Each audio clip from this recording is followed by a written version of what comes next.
জাতীয় নাগরিক পার্টি এনসিপির পক্ষ থেকে বাংলাদেশ এবং বাংলাদেশের বাহিরে সকল বাঙালিদেরকে এবং আমাদের পাহাড়ি জনগোষ্ঠী সকলকেই আমরা নববর্ষের শুভেচ্ছা জানাচ্ছি। আমাদের পহেলা বৈশাখ আমাদের একটি আত্মপরিচয়ের দিন। আমাদের জাতিগত আমাদের যে শিকড়, সে শিকড় অনুসন্ধানের দিন হচ্ছে পহেলা বৈশাখ। বঙ্গাব্দ শুরু হয় এই দিনের মধ্য দিয়ে, বৈশাখের এই প্রথম দিনের মধ্য দিয়ে। আমরা আজকের দিনে আমরা জাতীয় নাগরিক পার্টির এনসিপির সাংস্কৃতিক সেলের পক্ষ থেকে ক্ষুদ্র আয়োজন, যেখানে গান উৎসব হচ্ছে, র্যালি হয়েছে, ছোট ছোট দোকান স্টল দেওয়া হয়েছে। আমাদের যারা এখানকার শুভাকাঙ্ক্ষী সমর্থক আপনারা আসছেন, আপনাদেরকে শুভেচ্ছা জানাই, কৃতজ্ঞতা জানাই। আজকের দিনে আমাদের প্রত্যাশা অনেক বেশি।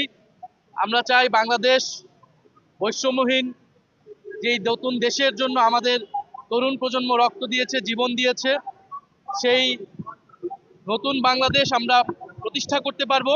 আমরা আজকের দিনে স্মরণ করছি আমাদের জুলাই গণ অভ্যুত্থানের অন্যতম সারথি শরীফ ওসমান হাদি, যিনি পহেলা বৈশাখ নববর্ষ অত্যন্ত আনন্দ উৎসাহের সাথে উদযাপন করতেন ইনকালাব মঞ্চ থেকে। এবং আমরা আরো বলবো যে আপনারা জানেন যে নববর্ষের এই দিনে পহেলা বৈশাখে হালখাতা খোলা হয়, যেখানে সকল বকেয়া পরিশোধ করা হয়। আমরা চাই জাতীয় জীবনে আমাদের যত বকেয়া রয়েছে সেই বকেয়া যাতে পরিশোধ করা হয়, এটা সরকারের প্রতি আমাদের আহ্বান থাকবে। সেই বকেয়া হচ্ছে জুলাই সনদ। আমরা গণ অভ্যুত্থান হয়েছে, নির্বাচন হয়েছে, সবকিছু হয়েছে, সবাই সবকিছু পেয়েছে, সরকার গঠিত হয়েছে, বিরোধী দল হয়েছে, কিন্তু জনগণ কিন্তু সেই সংস্কারটা পাইনি। ফলে সংস্কারের বকেয়া রেখেই সরকার কিন্তু হালখাতা খুলেছে, নতুন সরকার এবং নতুন ভাবে কার্যক্রম করছে। ফলে জনগণের কিন্তু বাকি রয়ে গিয়েছে, রক্তের দেনা, রক্তের শোধ ঋণ রয়ে গিয়েছে।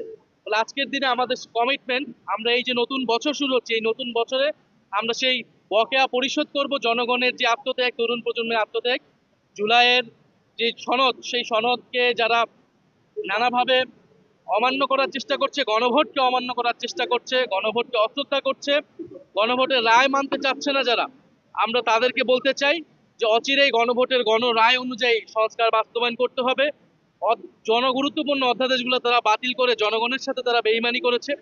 আমরা আশা করব দ্রুত সময়ের মধ্যে নতুন ভাবে সেইগুলোকে বিল এনে আইনে পরিণত করতে হবে। আপনারা অলরেডি দেখেছেন যে মানবাধিকার কমিশনের, গুম কমিশনের সকল সদস্যরা কিন্তু পদত্যাগ করেছে। অর্থাৎ এই যে প্রতিষ্ঠানগুলোকে নতুন ভাবে আমরা গড়ে তুলতে চেয়েছিলাম, আমাদের কিন্তু সাংস্কৃতিক জায়গাতেও প্রতিষ্ঠানগুলোর যেমন দলীয়করণ হয়েছিল, প্রতিষ্ঠানগুলোকে ফ্যাসিজম প্রতিষ্ঠায় ব্যবহার করেছে, একইভাবে আমাদের যে উৎসব পহেলা বৈশাখ, এরকম অনেকগুলো উৎসবকেও দলীয়করণ করা হয়েছিল। এখন কিন্তু আমরা সেই উৎসবগুলোকেও নাগরিক উৎসব হিসেবে আমরা উদযাপন করার চেষ্টা করছি। একইভাবে আমাদের সংস্কারের যে লড়াই, একইভাবে আমাদের সাংস্কৃতিক যে মুক্তির লড়াই, সেটাও চলমান থাকবে। আমরা মনে করি বাংলাদেশ শুধু বাংলাদেশের বাঙালি নয়, পুরো পৃথিবীর বাঙালি, সকল বাঙালির সাংস্কৃতিক কেন্দ্রের জায়গাটা হচ্ছে এই বাংলাদেশ। ফলে বাংলাদেশকেই এই বাংলার সভ্যতার বহু ভাষা, বহু সংস্কৃতির কেন্দ্র হিসেবে, ঐতিহ্যের ধারক বাহক হিসেবে কাজ করে যেতে পারে।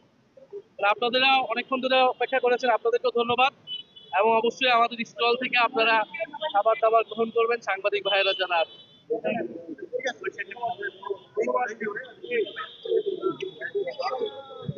এই একজনের